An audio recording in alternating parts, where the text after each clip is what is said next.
Moi aussi, normalement, je vais vous donner le sourire parce qu'en fait, c'est un titre sur lequel j'ai beaucoup rigolé. Je n'ai pas le livre en main parce que du coup, j'ai pas reçu de SP, mais j'ai reçu évidemment de la part de Crunchyroll le PDF qui m'a permis du coup de me lancer dans cette lecture que j'attendais vraiment très fort. Yuki Shiwasu, c'est l'autrice de Takane et Hana, et ça c'était un de mes très très gros coups de cœur shoujo de il y a quelques années, hein, puisque c'est une série qui a été quand même très longue. Plus de 10 tomes dans ma tête, c'est un peu long déjà. Enfin, c'est pas que c'est un peu long, c'est que ça commence à devenir long pour un titre shoujo, et donc ça veut dire que c'est un titre qui a marché commercialement parlant parce que du coup on lui a permis d'aller au bout de son concept. Et Takane Hana, c'était tellement le bonheur. Qu'est-ce que je rigolais sur cette série. Et c'est vraiment une découverte pour moi parce que moi qui suis toujours très axée en général, que ce soit du shonen, du seinen ou peu importe, hein, moi je cherche toujours un petit soupçon de romance quelque part. Là, c'était un peu le propos, mais en fait, on va pas développer la romance dans Takane Hana. Vraiment, on l'attaque pas fort. Et en fait, on va te faire plein de... L'humour est incroyable dans cette série. Et en fait, tu te fais même pas chier en attendant que la romance arrive un jour. Tu rigoles et t'enchaînes et c'est trop bien. Et du coup, je me demandais ici, avec Two Face Tamon, est-ce que on va être au même niveau? Est-ce qu'on part dans d'autres directions? C'est quoi finalement l'univers vraiment de cette autrice? Eh bien, écoutez, fan de Takane Hana, c'est un titre pour vous. Si vous avez aimé Takane Hana, vous allez adorer Two Face Tamon parce que que j'ai rigolé sur ce premier tome. Je pouvais pas m'empêcher de sourire, tu vois. J'étais là, je lisais le truc, je tournais sur ma tablette et j'étais là. Oh non. Oh, vraiment, c'est presque, je suis un peu ridicule, hein, j'avoue, quand je lis mes trucs, et heureusement que je lis toute seule. Attendez, il y a mon enfant qui veut passer, donc vas-y. T'es sûr? D'accord, parce que si tu me caches le visage, après, c'est compliqué. T'inquiète, c'est en bas. Ah oui, c'est en bas, d'accord, donc je vais me pousser légèrement.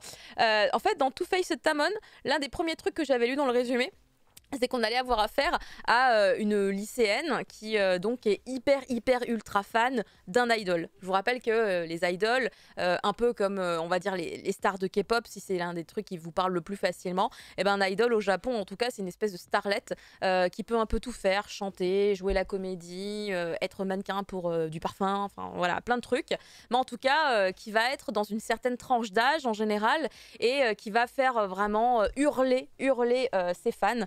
Ça, c'est les idoles.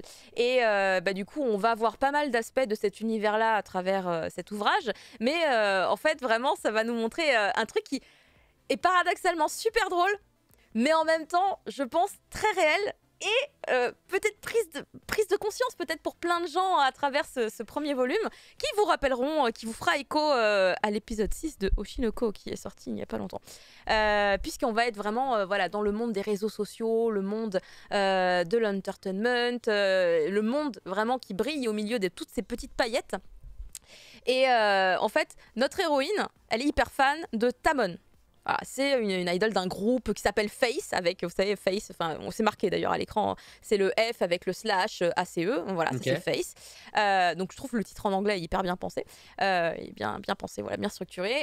Et donc ce Tamon, voilà, il est trop sexy. En fait, j'adore aussi l'adaptation qui a été faite parce que vraiment les termes et tout, la manière dont ça a été retranscrit, c'est tellement de la même manière que c'était en fait traduit sur Takane Hana, qui était vraiment dense en termes de lexique, en termes de vocabulaire, mais pas forcément des mots compliqués qui vont, tu vois, qui sont un peu alambiqués. Non, c'est plein de mots très courants, mais je trouve avec vraiment une richesse, et ça t'enchaînes des phrases et tout qui sont incroyables et tu rigoles parce que c'est un peu extrême. L'héroïne est vraiment extrême. Donc elle est super fan de Tamon, c'est son chouchou, son bias, comme disent les fans de K-pop aussi.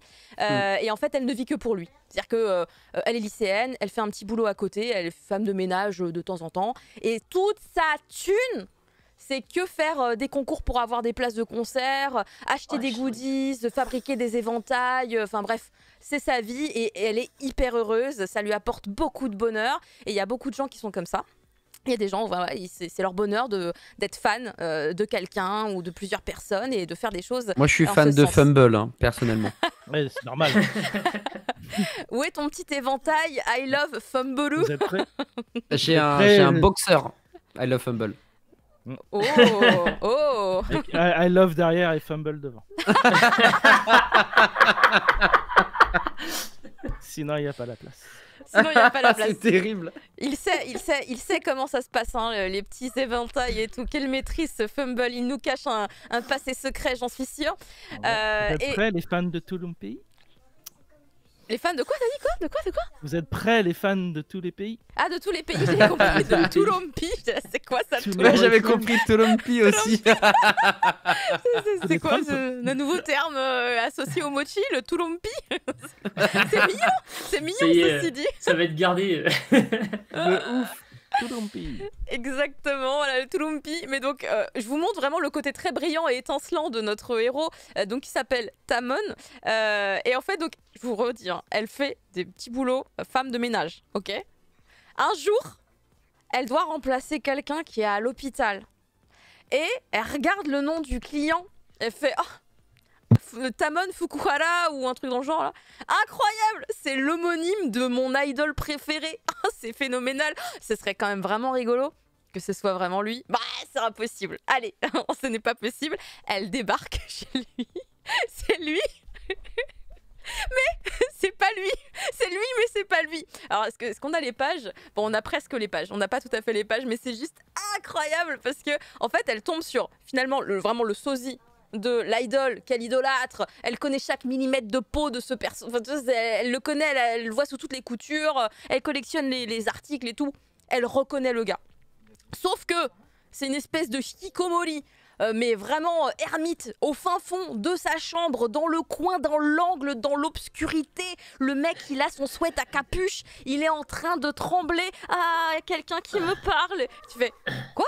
Il est en train de faire le cosplay prof isekai. Et non, et c'est incroyable. Et en fait, du coup, l'idol, il a un mode on et il a un mode off. Et le mode off, en fait, c'est sa vraie personnalité. Et le mode on, il est en mode bon, salut, oui, tu es ma plus grande fan. J'espère que tu m'aimeras toute ta vie. Tu vois, il est en mode. Enfin, il se contrôle même plus. C'est un truc automatique. Et en fait. Bah, c'est un pro, quoi. C'est un professionnel, mais le truc, c'est qu'il y a un contraste phénoménal. C'est qu'on n'est pas, tu vois, de l'autre côté de la planète à ce niveau. On est de l'autre côté de la galaxie par rapport à son vrai caractère, où il est en mode, il se déteste. Il est tout le temps en train de dire non, mais je ne suis qu'un déchet. En plus, vraiment, il va tellement loin des fois dans les répliques avec les déchets. Il passe de ouais, je suis un déchet toxique et tout, c'est pas possible. Après, il dit ah, vous êtes gentil, je suis passé de déchet toxique à déchet écologique. Tu fais quoi? Qu'est-ce qu'il raconte? Et en fait, il est comme ça tout le temps. Il n'a aucune confiance en soi. Il est totalement déconnecté de lui-même en fait par rapport à son personnage parce que du coup il joue une espèce de rôle quand il fait Tamon l'idol.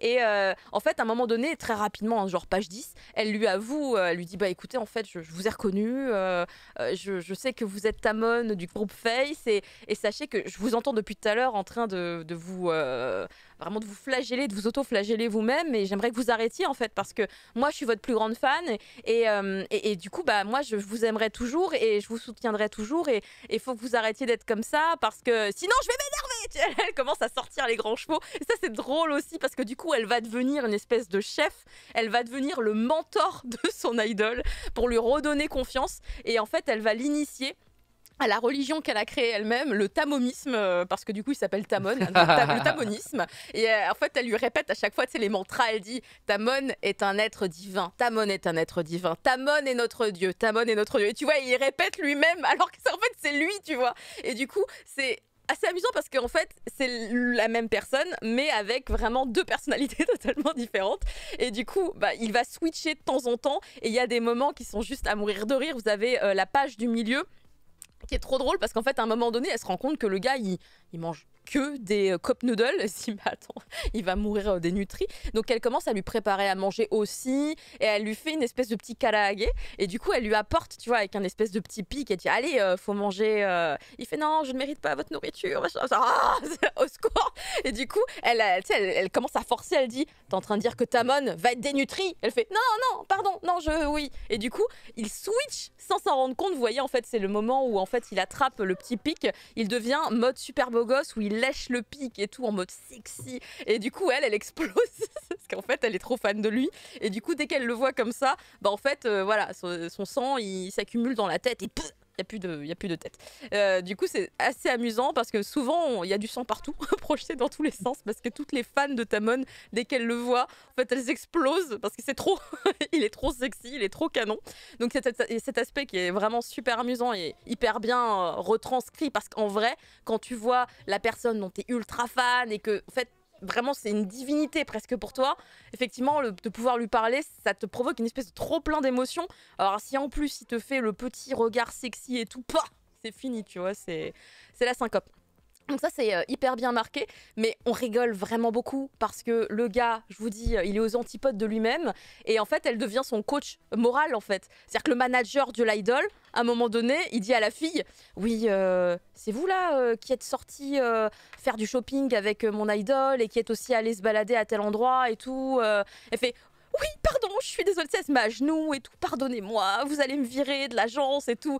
Et là, c'est lui qui se met à genoux, il fait « Continuez, s'il vous plaît, continuez à faire ça, parce que du coup, il a jamais été aussi bon dans son travail. » Et tu dis « Mais c'est n'importe quoi !» Et elle aussi, elle a une conscience, parce que du coup, elle connaît les règles des fans d'idol, tu vois. Pour elle, c'est non, mais il n'est pas à moi, Tamon. Il est à tout le monde. C'est notre dieu. » Et du coup, à chaque fois qu'elle se rapproche un peu trop de lui, pour X raisons, elle s'auto-excuse, tu vois. Elle fait « Je m'excuse auprès de toutes les fans de Tamon. Je suis navrée. Ah !» Tu vois, c'est trop drôle. Et il n'y a que des trucs comme ça. Donc, je me suis dit au bout d'un moment, est-ce que ça risque pas d'être finalement un peu trop redondant ? Est-ce qu'on va pas avoir systématiquement tout le temps les mêmes gags et puis voilà. Et en fait non. Et en fait non. Le premier tome il marche hyper bien et justement il y a eu ce que j'espérais à la fin, le petit truc qui te fait dire que non, on va peut-être pas s'arrêter là. Déjà en fait il faut savoir que le premier tome globalement il n'est concentré que sur Tamon et notre héroïne. C'est-à-dire que limite, il n'y a pas d'autres personnages autour. C'est vraiment autour d'eux constamment. Et dès le tome 2, car c'est indiqué dans la dernière page du tome 1, dès le tome 2, on va enfin découvrir qui sont les autres membres du groupe Face. Parce qu'en fait, c'est vrai que moi, je me disais, mais ok, le gars, il a pas d'amis, il est tout seul, il vit reclus, il s'auto-flagelle constamment, il est tellement gloomy qu'il y a des champignons qui poussent sur lui, c'est des champignons lugubres et tout. Et en fait, ça va se développer d'une manière, je pense, assez intéressante, puisqu'on devrait normalement, vous le voyez sur la couverture d'ailleurs du tome 2, mais bon là, on l'a pas ici, mais en fait, on va commencer à avoir d'autres personnages, d'autres idoles. Alors moi, je me pose la question, est-ce que les autres personnages, ils ont aussi des modes off qui sont totalement, mais tarés? Est-ce qu'ils sont complètement fous ou alors est-ce qu'ils sont normaux, tu vois? Et Tamon est le seul à être comme ça. Moi j'adhère totalement au tamonisme, hein. Elle me fait kiffer, hein. Enfin, moi je la suis dans son délire, elle est à fond. Plus à un moment donné, il y a que des gags tout le temps, c'était impossible pour moi de pas, ça m'a vraiment redonné de l'énergie tellement j'ai pas arrêté de rigoler parce que du coup enfin elle est avec ses copines et à un moment donné il commence à parler de scandales, parce qu'il y a des stars, il y a des scandales des fois, tu vois. Il y a un moment, quelqu'un qui évoque, mais t'imagines si un jour il a une copine et puis il nous trahit et tout. Oh, dis pas des trucs pareils et tout. Oui, jamais une fille s'approchera de lui. Et du coup, elle est en mode, elle transpire et tout. Au secours. Et après, t'as ses copines qui lui tiennent la main et qui lui sourient et qui lui disent, de toute façon, si jamais une fille s'approche de lui, on la tuera. Oui, on la tuera. Elle chante toutes et elle est là en mode au secours. Au secours. J'ai peur pour ma vie. Enfin non, vraiment, c'est un enchaînement de situations qui est vraiment amusant, qui tient très bien la route. Et en fait, ce que j'aime beaucoup, c'est le côté presque extravagant finalement des situations qui vont se produire beaucoup autour de l'héroïne. C'est elle qui provoque un peu tout ça. Et c'est en fait, elle prend un peu, elle, finalement, le côté loufoque et amusant qu'avait du coup Takane dans la précédente série. Parce que voilà, comme c'était l'homme hyper riche et tout, c'est lui qui voyait pas c'était quoi le monde normal. Et du coup, bah, elle est là. Et puis en fait, elle explique sa manière d'aimer son idole et tout, dans les extrêmes et tout. Et enfin, c'est excellent. Enfin, ça se rapproche vachement dans la dynamique et ça marche hyper bien. C'est pour ça que je disais que si vous avez aimé la dynamique, enfin l'ensemble, on va dire, voilà, de Takane Hana avec vraiment toutes ces situations complètement farfelues, eh bien, vous allez normalement totalement adhérer à Two Face Tamon parce que vraiment ce premier tome est très prometteur à ce niveau-là. Je l'ai adoré, il m'a fait beaucoup de bien. Et j'espère que du coup ça pourra aussi matcher pour vous, sans parler du fait que je trouve vraiment les dessins magnifiques. Je trouve qu'elle a vraiment un aspect extrêmement délicat, doux et vraiment esthétiquement très beau, et que ça s'est vraiment amélioré en plus avec le temps, parce que son dessin était très joli déjà de base sur sa précédente série, mais là on sent qu'il est encore mieux développé, et là ça fait pas honneur hein, vraiment je pense au manga qu'on aura entre les mains, parce que le PDF que j'avais il était vachement moiré, et je pense que c'est juste voilà, pour économiser au niveau du poids du fichier, mais à mon avis ça doit être vraiment bien aussi en version papier, enfin encore mieux en tout cas que ce que j'ai eu moi du coup comme fichier de lecture. Et oh, excusez-moi, j'ai appuyé sur le bouton de ma souris. Mais du coup, nous allons effectivement pouvoir passer à la suite après tous ces petits instants de paillettes, de petits cœurs dans les yeux, de lumière et d'instants très gloomy avec des champignons qui poussent sur la tête des idoles qui n'ont pas confiance en elles, et changer complètement de registre.